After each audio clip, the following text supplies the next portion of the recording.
আঘাত করে হেসে তাদের বুঝিয়ে দাও তুমি দুর্বল নও, বরং তুমি সেই ব্যক্তি যে আঘাত পেলে আরো শক্ত হও।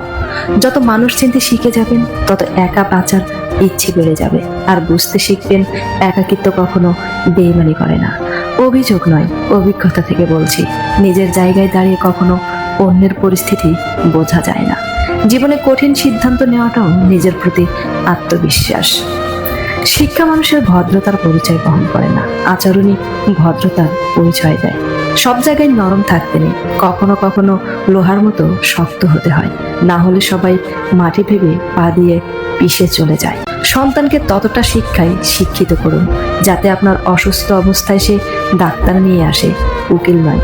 জীবনে খারাপ সময় আসা অনেক ভালো, খারাপ সময় না আসলে কখনো মুখোশ পরা বেঈমান মানুষগুলোকে চেনা যায় না। মেনে নিলে তুমি ভালো, আর না মানলে তুমি খারাপ। মুখ বুজে সহ্য করলে তুমি ভদ্র, আর মুখের ওপর জবাব দিলে তুমি বেয়াদব।